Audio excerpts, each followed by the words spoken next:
on le sait maladroit, victime régulière d'accidents, mais l'agent immobilier y a été fort cette fois. Lui qui s'est blessé il y a peu a vu sa plaie se rouvrir.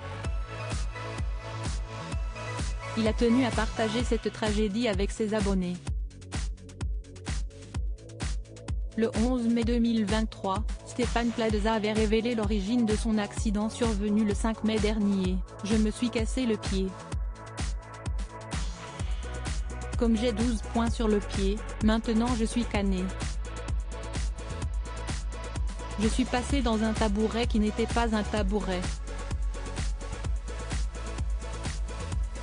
C'était du verre. Ainsi se déplaçait-il avec une canne. Mais terrible nouvelle, sa plaie vient de réouvrir. »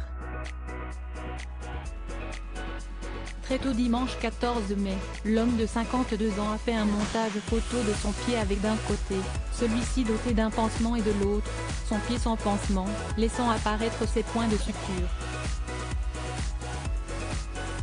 Il me semble avoir perdu 2 points. Il faut que je lève le pied, a-t-il commenté.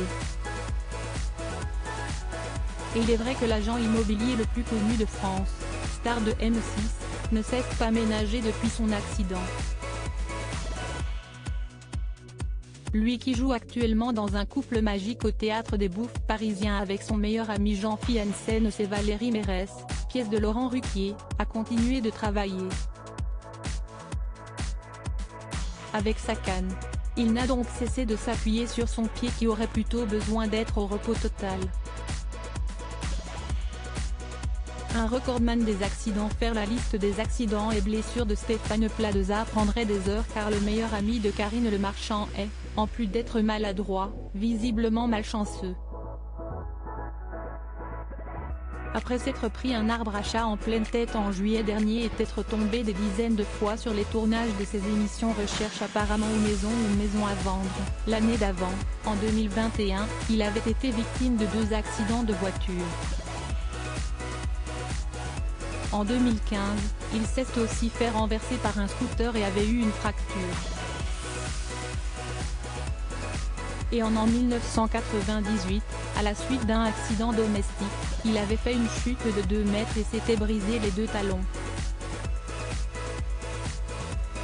Bref, son corps a été maintes fois mis à rude épreuve.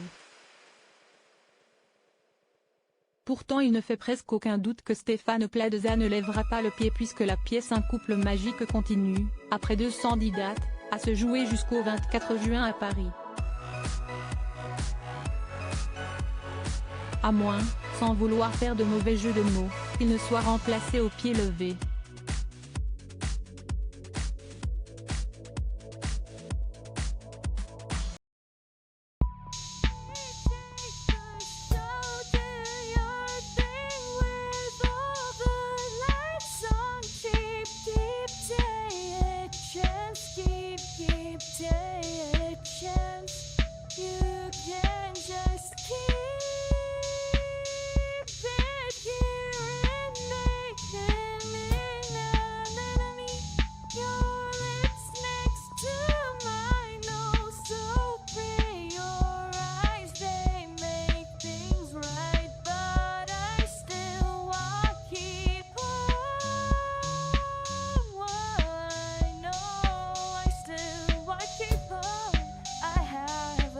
Keep it apart.